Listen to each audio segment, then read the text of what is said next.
Alors, Bezat Hashem, bonjour à tous.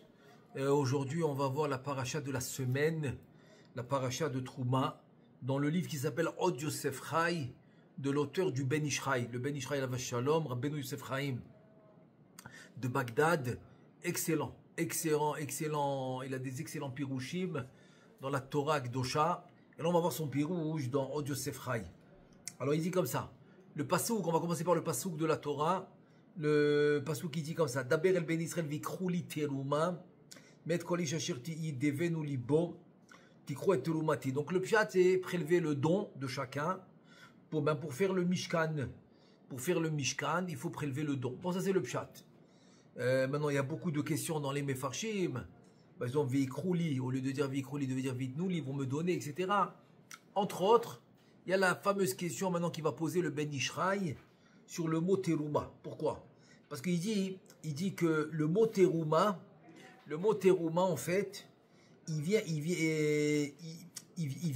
désigner quelque chose qu'on va prélever dans la récolte. Alors dans les mots, il dit comme ça: Yesh lakshot lama amar leshon terouma bedvarim sheheviu la mishkan. Le mot terouma ne convient pas avec un prélèvement d'un don que tu vas donner pour construire le mishkan. Parce que le mot terouma, qui terouma aniskar bakatouv, ou alamura mishura mesuyam dagan. Parce que le mot terouma vient de, comme la trouma qu'on donne sur la récolte, de toute la récolte du champ des fruits ou des légumes d'Eretz Israël. On a ce qu'on appelle la trouma, on doit prélever la trouma. Et donc dans le mishkan, c'est pas une trouma, c'est pas une trouma qu'on fait dans une récolte. Et donc, qu'est-ce qu'il devait dire? Il devait dire le mot Veikrouli Nedava, le mot Nedava. Ve'avale le memar, le Veikrouli Teruma. Il devait Veikrouli Nedava. C'est une Nedava, c'est un don. Donc, le mot Nedava qui veut dire un don est plus approprié par rapport à le prélèvement du don pour le Mishkan. Et comment j'ai katoué parachat Vayakel, attends, il t'amène une preuve. Il t'amène une preuve dans la paracha de Vayakel. La Torah elle-même, qu'est-ce qu'elle dit? Kol ish asher, kol ish ve'isha, hommes et femmes, asher nadav libam. Voilà, tu vois bien le mot nedava. Ça s'appelle nadav libam, otam leavi le kol amelacha. Donc, c'est la nedava de leur cœur qu'ils ont donné. Otam leavi le kol amelacha, asher tiva Hashem la asot. Beyad Moshe Evi ou Béné Israël Nedava Lachem. Donc tu vois bien que la Torah elle-même va employer le mot Nedava, qui est un don, ok, pour ce qui est du sanctuaire, pour faire le Mishkan. Donc la Torah elle-même dans la parashat Vayakel, c'est le mot qu'elle va employer. Velachen Amar Otcham, c'est écrit dans parashat Vayakel. Vehem Eviu Elav On Nedava Baboker. Voilà une deuxième fois. À deuxième reprise, la Torah va employer le mot Nedava. Donc ça renforce la question du Ben Ish Chai, Alav Shalom. Pourquoi ici tu dis le mot Teruma, alors tu veux dire le mot Nedava, Kilachon Nedava Yomar al Davar, Sheno Mesuyam Vekatsov, parce que le mot Nedava est désigné pour un don qui n'est pas un fixe. Tu peux donner ce que tu veux. Comme par exemple, la Gemara dit je vais kesef ke kesef. Tu peux donner un objet qui vaut de l'argent, c'est de l'argent. Tu peux donner de l'argent, tu peux donner un chèque, tu peux donner n'importe quoi. Donc c'est ça une nedava, c'est un don. Alors que dans la trouma, non. La trouma, ça doit être la trouma, par exemple, d'un fruit ou d'un légume spécifique, la quantité spécifique, etc. Donc voilà, ça s'appelle une nedava. Donc ça aurait été plus approprié de dire nedava. Et c'est pour cela, velachen bekol mine korbanot lo nikru beshem trouma et la beshem nederundava. Maintenant, les korbanot eux-mêmes, tu les as pas appelés trouma, tu les as appelés neder ou nedava, un don. Parce qu'il y a des korbanot qu'on fait comme un don. Alors, s'il y a des korbanot qu'on fait comme un don, tu vois bien que tu les as pas appelés trouma. Donc, c'est nedava. Et là, maintenant, la fameuse réponse qui va nous donner le Ben Ish Chai Alav Shalom. Il dit comme ça: Venir ali besiata dishmaya, ramaz akatuv, les filles d'arko kocha shel zdaka. Ici, maintenant, le pasouk. Le pasouk va nous enseigner un truc incroyable, qui est la force de la tzedaka, la force de donner un don, de donner une tzedaka à quelqu'un qui en a besoin. Comme la Torah dit, la meilleure mitzvah, c'est de vérifier qu'est-ce qu'il a besoin et lui donner selon ce qu'il a besoin. C'est ça la vraie tzedaka. Donc c'est quoi la force de la tzedaka? C'est-à-dire qu'il y a une tzedaka qui est tellement forte qui va renverser, qui va renverser le mal en bien. Ara c'est le mal, tov c'est le bien. Lo la mibaya shistale karam veyavoto bimkomo. Pas besoin de quoi? Pas besoin de te dire que en faisant la tzedaka, tu vas retirer le mal et le bien il va venir, il va remplacer le mal. Donc tu as remplacé le bien, tu as remplacé le mal par le bien. Donc tu as enlevé le bien, tu as mis le mal. Ils te disent pas seulement ça. Pas seulement ça, la tzedaka va avoir comme effet. Non, une autre conséquence, laquelle? La force du mérite de la tzedaka est très grande.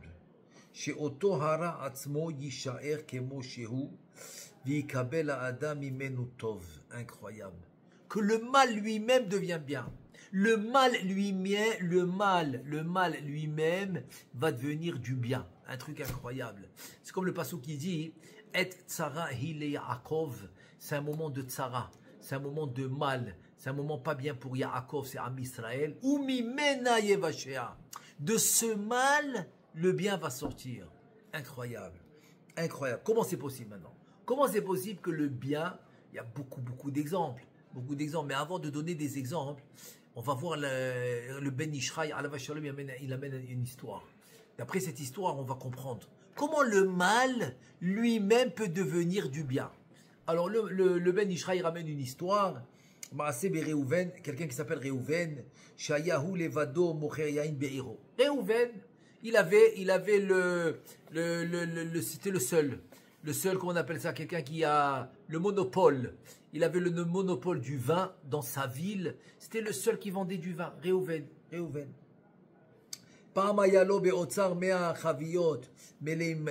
Une fois, il avait 100 barils, 100 tonneaux de vin dans sa cave. Non,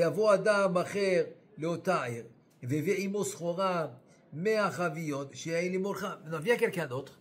Vient une autre personne, un autre vendeur de vin. Il vient dans la même ville et lui aussi il amène 100 barils de vin. Donc maintenant c'est plus la même chose. Réhouven il avait 100 barils, c'était le seul vendeur de vin. Maintenant il vient quelqu'un d'autre, il ramène aussi 100 barils de vin pour lui aussi vendre du vin dans la même ville. Donc la ville est petite et pour tous les habitants de la ville, tu as besoin moins que 100 chaviyot, moins que 100 tonneaux pour toute la ville. Qu'est-ce qu'il a fait ce nouveau vendeur? Qu'est-ce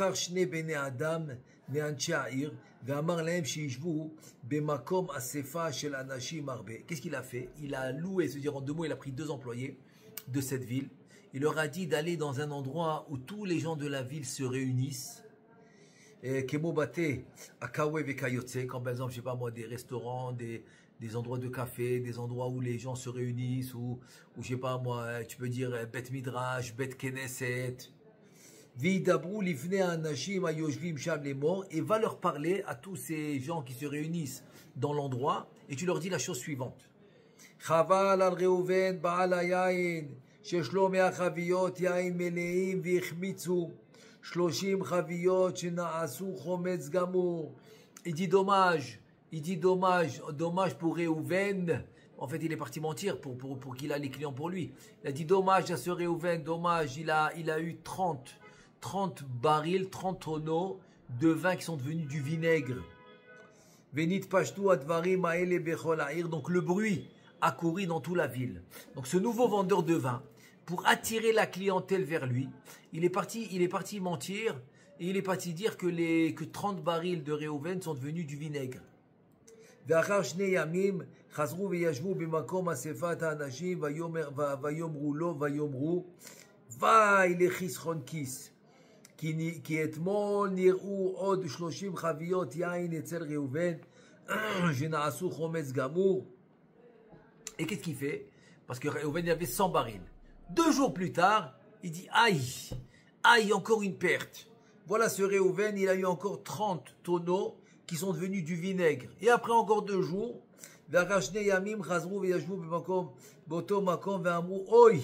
ויבואי על פלוני, כי היום נודע שכל החביות הנשארים כולם יחמיצו, ואין בהם אפילו חבית אחת, והם מדברים כן כאילו מצטערים, והתפשטו הדברים בכל העיר. En deux mots, les employés de ce nouveau vendeur de vin, ils ont divisé ça en plusieurs jours.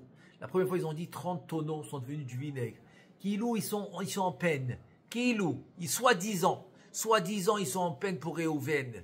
2 jours plus tard, il dit aïe, aïe, aïe, encore 30. Aïe, aïe, aïe, encore 30. Jusqu'à que finalement, en 6 jours, ils ont réussi à montrer que soi-disant, ils ont de la peine pour Réhouven, et que tous les tonneaux de Réhouven, ils sont tous devenus du vinaigre, et soi-disant, ils sont en peine. Et c'est comme ça que le bruit a couru dans toute la ville, que le vin de Réhouven est devenu du vinaigre. Donc maintenant, c'est évident. C'est évident que celui qui veut du vin, il n'ira pas chez Réhouven. Et chez qui il va aller? Chez le nouveau vendeur. כי כל המון רבים קורא שהיין של ראובן החמיץ כולו, וכיוון שהדבר הזה יוצא מפי הכל, אנשים ונשים וטף, נעשה היין שלא חומץ, כי בארית קרותה לשפתיים. En 2 mots, puisque maintenant toute la ville a parlé de ça, et tout le bruit s'est répandu, les hommes, les femmes, les enfants, tout le monde parlait de ça, que le vin de Réhouven est devenu du vinaigre. Et finalement, c'était pas vrai, c'était un mensonge. Finalement, le vin de Réhouven est devenu du vinaigre. Incroyable. Ça s'appelle Kibrit Kruta Latfataim. Ça veut dire que finalement, l'homme, il va réaliser dans la réalité quelque chose à cause de sa parole. Donc sa parole va lui faire réaliser quelque chose, même si c'était faux. Maintenant, c'était faux que le vin de Réhouven est devenu du vinaigre. Eh bien, le vin de Réhouven est devenu du vinaigre à cause qu'ils ont parlé de ça, toute la ville. Chez Kol Anshi Ha'ir, Patrou Piem Beka, parce que tous les gens de la ville, ils ont parlé de ça. ואז אינו יכול למכור אפילו קנקן אחד קטן, כי הכל נעשה חומץ גמור. Donc Réhouven ne pouvait plus vendre de vin, même pas une toute petite fiole, même pas pour un kidouche, il pouvait vendre du vin, parce que tout est devenu du vinaigre. Donc qu'est-ce qui s'est passé? Donc le nouveau vendeur était heureux de son coup monté, qu'il a monté pour faire tomber Réhouven, comme ça lui il peut vendre le vin. Il était heureux. Donc il va devenir le seul vendeur de vin dans la ville. Il était très heureux. Voilà, il a réussi. Il a réussi son coup monté. Et voilà que il est le seul à vendre du vin. Veine. בחמלת השם על ראובן, לא עשה לו נס שיסתלק כוח החמיצות מיינו, ויחזור להיות יין טוב. Maintenant, la rachamim, la bonté d'Akadosh Baruch Hu était, pas que maintenant le vinaigre, le vin qui est devenu du vinaigre, alors il va redevenir du vin. Non, c'était pas ça le nes, c'était pas ça le miracle. C'était quoi le miracle? אלא הביא על אנשי העיר חולי, תגבורת אדם בעור בשרם. Qu'est-ce qu'il a fait à Kadosh Baruch Hu? Il a amené dans cette ville, évidemment chez les Goïm, il a amené une maladie dans la peau, בעור בשרם, dans la peau et la chair, et que leur peau est devenue rouge. Chez Naasa Oram Adom Kedam, c'est-à-dire leur peau, la peau de ces gens-là, ils est devenue rouge comme du sang. Vekol Echad, Mukhrach Lechaker Arbe, donc ils se grattaient beaucoup. En tout cas, ils avaient une maladie, la rousseur, ils étaient rouges, quoi, très rouges. Ils se grattaient beaucoup. Ve'adam Mitgaber Aliede Achikur Yoter, et la maladie se propageait à cause qu'ils grattaient, parce que ça faisait encore propager plus dans le sang. Dans le sang, ça faisait propager cette maladie, il grattait, ça se propageait encore plus. Et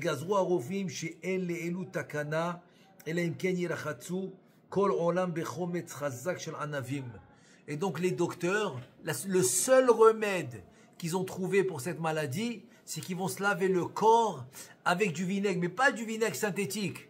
Non, avec du vrai vinaigre de vin. Avec du vrai vinaigre de vin qui vient des raisins. Donc c'est le vinaigre, le vrai vinaigre de vin qui vient des raisins.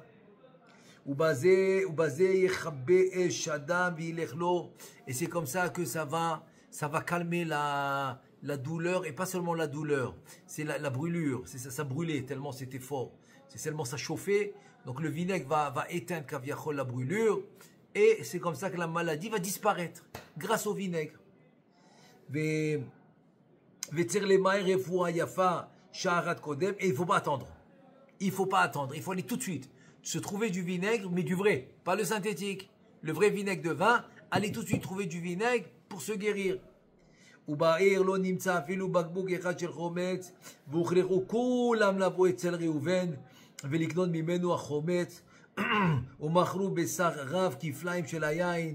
maintenant c'est devenu, comme on dit, la demande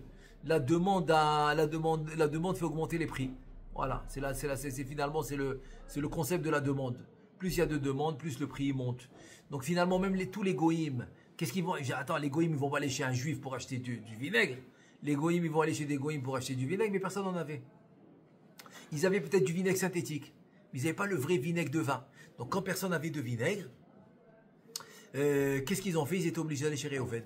Voilà. Parce qu'en fait, le bruit avait couru que tous ces barils, ils étaient devenus du vinaigre. Donc finalement, ce que son concurrent voulait lui faire du mal et répandre le bruit que ces barils sont devenus du vinaigre, donc il n'a pas de vin. Donc finalement, il a vendu le vinaigre. Grâce au bruit qui a couru, alors tout le monde savait qu'il avait du vinaigre. Et donc finalement, il a vendu du vinaigre le double du prix du vin, le double.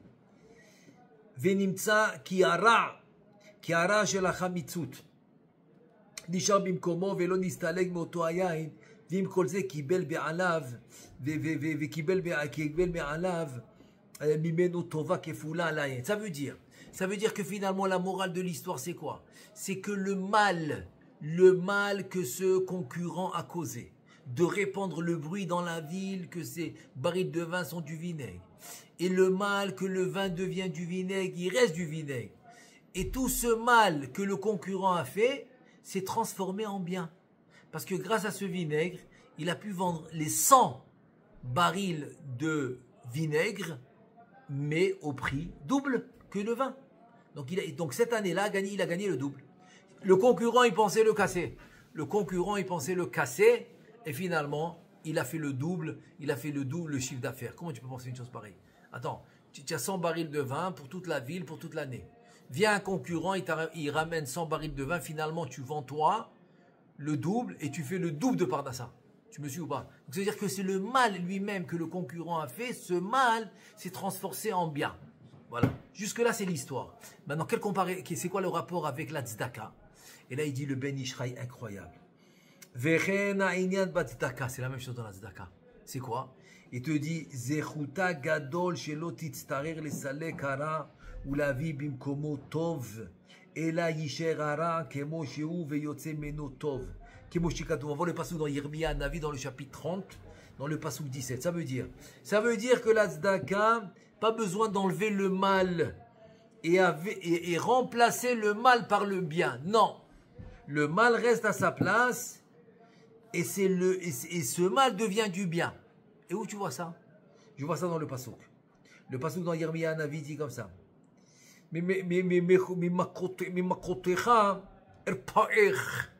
De ta maka, de ton coup, de ta maladie, je vais te guérir. Le coup que tu reçois devient une guérison pour toi. Incroyable. Le coup que tu reçois devient une guérison pour toi. C'est ça qu'il dit. C'est-à-dire que la refoua, la guérison peut venir par le coup lui-même.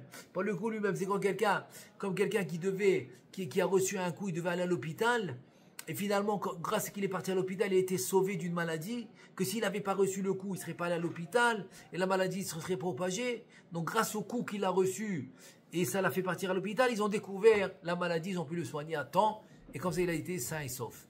Donc le coup, des fois, le coup lui-même, c'est ça la guérison. C'est ça, le remède. Velachen, et c'est pour cela, que Achashverosh, c'est bientôt pour lui, il était mauvais pour Am Israël. Comme on dit dans la Megillah, dans la Masechet, dans le traité de Megillah, dans la page 14, il dit Shaya sonné l'Israël, Et donc, il détestait le Ham Israël. Achashverosh, c'était un vrai ennemi de Ham Israël. Comme le Mashal, Baalatel ou Baalacharitz. C'est quoi Baalatel, Baalacharitz? En fait, il dit, tu penses que c'est Aman. Tu penses que c'est Aman qui détestait les Juifs. C'est pas vrai. Achashverosh, il détestait autant que Aman les Juifs. Autant qu'Aman. Mais Achashverosh, il ne voulait pas prendre le risque parce que tout le monde savait. Tout le monde savait que celui qui s'attrape et qui veut aller contre les Juifs, il se fait anéantir, comme ils ont vu dans l'histoire. Donc ils n'étaient pas bêtes, ces rois-là. Ils ont vu dans l'histoire que celui qui attaque les Juifs, il se fait anéantir. Comme ça s'est passé avec Paro, comme ça s'est passé avec tous les rois qui les ont précédés. Ils ont vu qu'ils sont tous tombés quand ils voulaient attaquer le Ham Israël. Alors c'est pour ça là que Achashverosh ne faisait rien. Pas parce qu'il aimait les Juifs, pas du tout. Et finalement, qu'est-ce qui s'est passé? C'est quoi cette histoire de Tel et de Harit? Alors la Gemara dans Megillah, elle ramène comme ça. Elle dit c'est l'histoire de deux voisins. Il y en a un comme il a fait des rénovations à la maison, etc. Il avait dans son jardin un tas. C'est comme une montagne de sable comme ça qui lui restait de ses rénovations. Il n'en avait rien à faire avec et ça le dérangeait. Ça gâchait son jardin. Il ne savait pas quoi faire avec. Et par contre, son voisin, il avait fait un trou dans le jardin, etc. Il n'avait pas de sable pour remplir ce trou. Comme elle dit par exemple la Gemara, que même si tu creuses un trou dans ton jardin par exemple, ce que tu as sorti de la terre ne peut plus recouvrir le trou complètement. Il faudra rajouter. Un abor mitmale mechouliato, comme c'est dit la Gemara. Que le trou ne va pas se remplir, c'est un truc incroyable.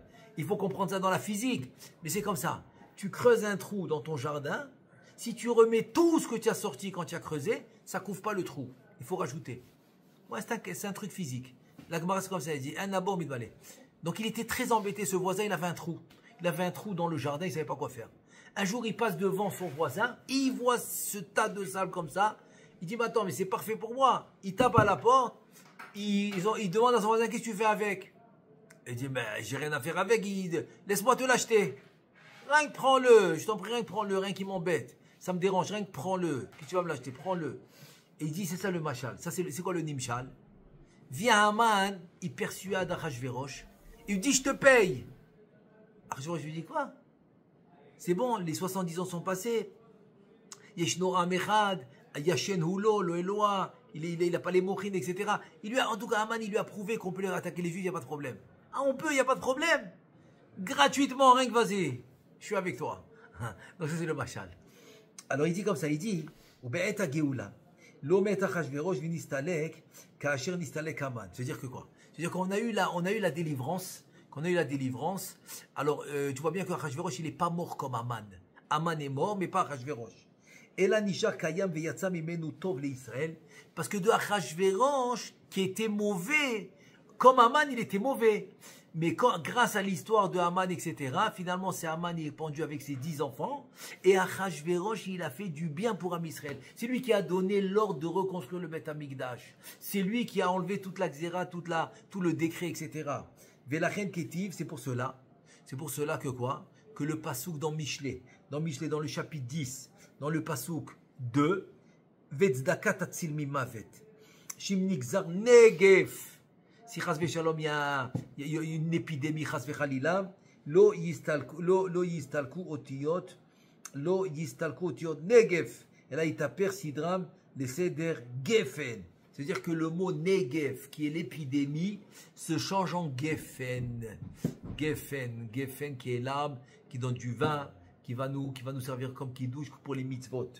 Des nimtza otiyot nisharu rak tmurat seder negev naza gefen. C'est-à-dire que les lettres sont restées. C'est rien qu'on a interversé, on a changé le sens des lettres, c'est tout. Au lieu de dire Negev, qui est l'épidémie, on a dit Gefen, qui sont la vigne, qui est la vigne. La même chose avec la tzedaka. Tu as enlevé le danger du néga. Vetmura zeder nega, yé oneg.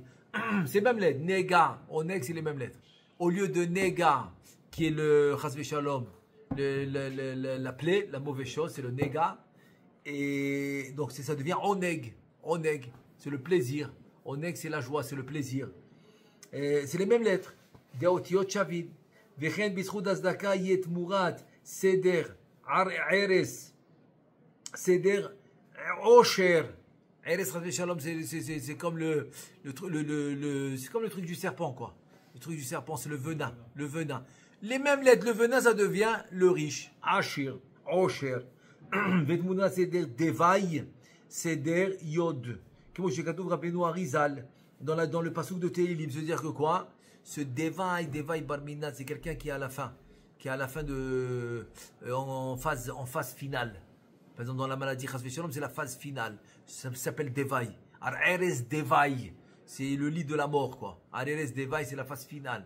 Il te dit, ce mot devai se transforme en yud, comme dit le passouk Adonai Yis'adenu Areres devai.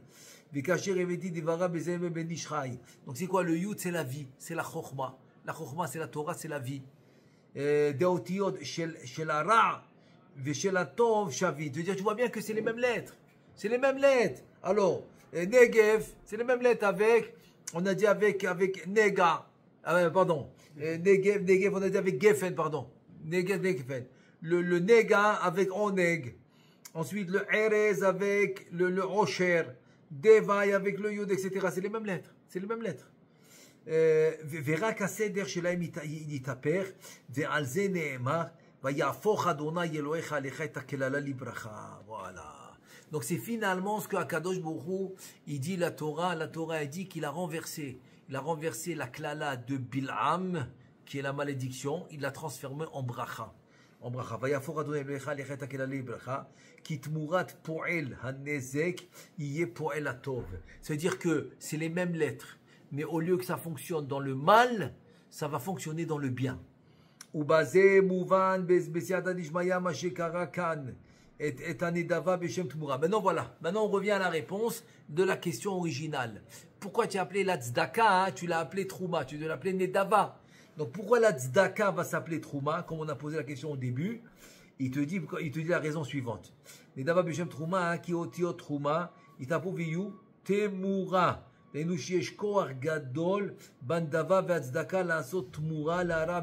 Incroyable. Le mot trouma est le même lettre que temura. Temura, c'est le contraire. C'est le contraire. C'est le contraire. C'est-à-dire te dire que la tzedaka va renverser le mal pour le bien. Il fait exactement la péoula, tmura. Tmura, c'est au lieu. Au lieu de ça, tu fais ça. C'est un contraire. Pas vraiment contraire, mais en deux mots, c'est que tu changes. Comme dans le korban, on dit tmura. Tmura, c'est changer un korban pour un autre. Ok? Donc là, tzedaka, la Torah va l'appeler trouma. Trouma qui veut dire tmura, qui va changer le mal pour le bien.